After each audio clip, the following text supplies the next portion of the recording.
माघ शुक्ल पक्ष की जया एकादशी का महात्म्य। भविष्योत्तर पुराण के अनुसार भगवान श्री कृष्ण बोले, राजेंद्र, युधिष्ठिर से बोल रहे हैं, राजेंद्र सुनो, माघ मास के शुक्ल पक्ष में जो एकादशी होती है उसका नाम जया है।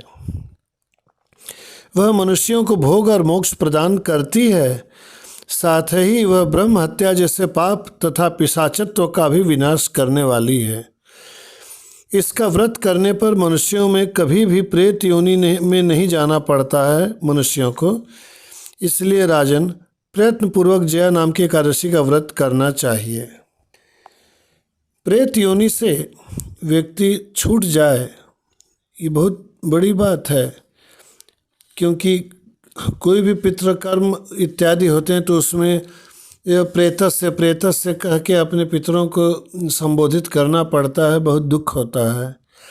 वो भले ही मुक्त हो चुके हों, मगर कर्मकांड के अनुसार प्रेतस्य कहते रहना होता है उनको। तो दो प्रेत कैसे मुक्त हुए थे उसकी कहानी संक्षेप में यह है।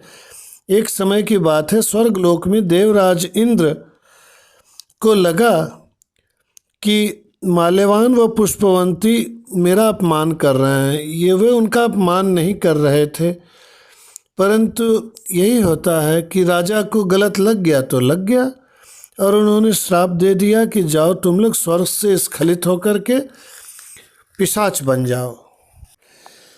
धरती पर आकर के वे पिशाच रूप में विचरने लगे।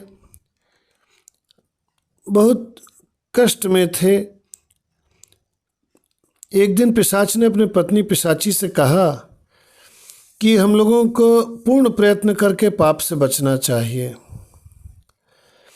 अब वे हिंसा इत्यादि छोड़ दिए और इसलिए वो सूखते जा रहे थे।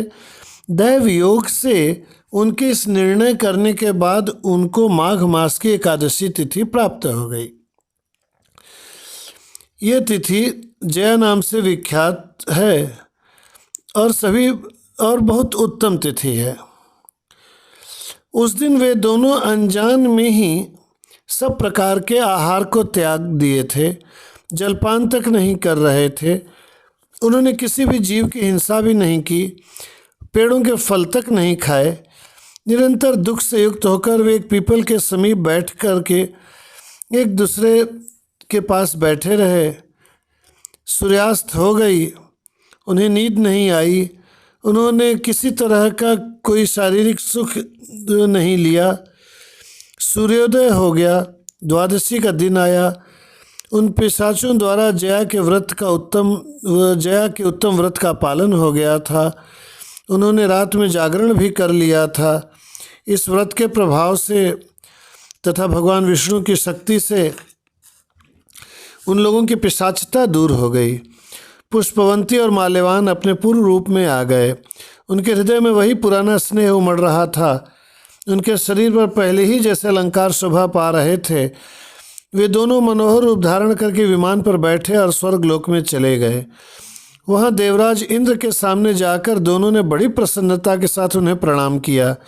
उन्हें इस रूप में उपस्थित देखकर इंद्र को बड़ा विस्मय हुआ।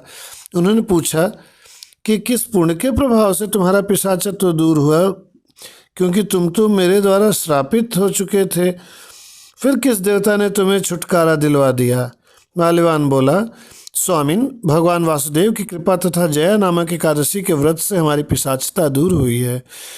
इंद्र ने कहा, तो अब तुम दोनों मेरे कहने से सुधापान करो।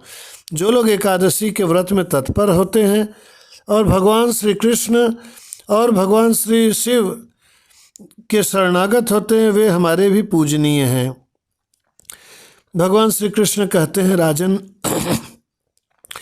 जिसने जया का व्रत किया है उसने सब प्रकार के दान दे दिए और संपूर्ण यज्ञों का अनुष्ठान कर लिया।